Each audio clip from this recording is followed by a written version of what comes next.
I never interacted with them ever. I know that they would pop into the office every now and again, and be like a little whisper, "Oh, Dan's here," or "Dan's coming," or "Sam's coming," and there would be a bit of a sort of Eye of Sauron effect going on because they'd Yeah. probably be coming to look at some part of the game, and they'd be like, "Oh, this is a Sam bug," "Rah!"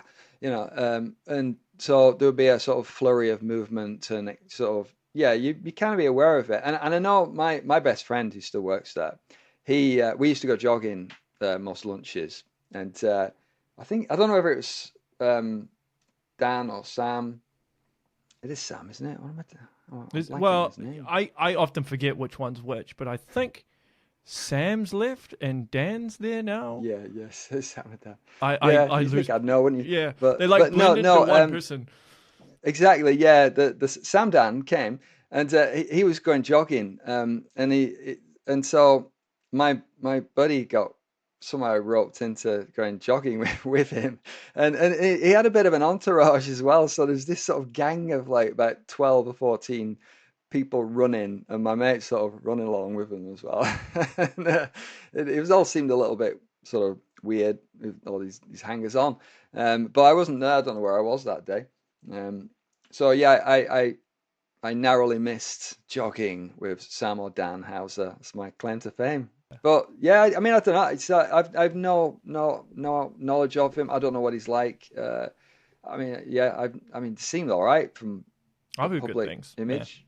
Yeah, yeah. I'd never heard anything sort of like, I never heard that they were assholes or anything. Never heard any bad stuff. So, yeah, So when it started, when we started with GTA 3, a lot happened. Like basically the company just been bought and sold a few times, and Rockstar Games had only just become like its independent label within Take-Two, and they had a bunch of other studios as well, like San Diego and stuff. So they weren't really super hands-on with GTA 3 at the start. It was more Leslie Benzies and Aaron Garbett. They sort of started GTA. They just started working on it basically.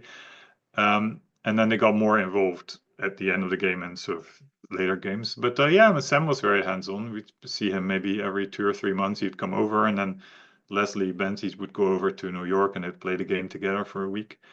Yeah, so it's fun working with those guys. Yeah, we didn't see much of Dan. He was did most of the story stuff, but he just stayed in New York most of the time. Met Sam. He came down for a barbecue, I think one time.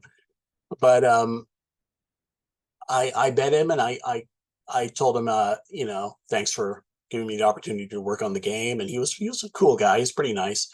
There's a lot of stories about the Hauser brothers and how they deal with things, but from my own experience, he seemed like a cool guy. They actually, one of the brothers does all the writing, like he's in charge of the story and pretty much laying out the map. So it's pretty impressive that what they've been able to achieve.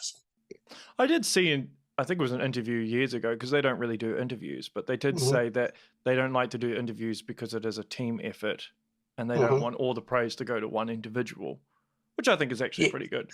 Yeah, I've worked for people that consider themselves video game celebrities.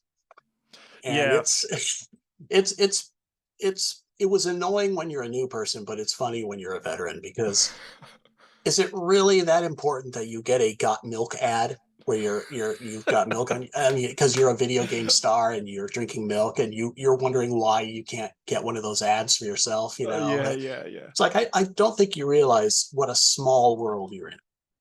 You may be a video game star to 10,000 people or 100,000 people, but 99.9.999 have no idea who you are. Yeah.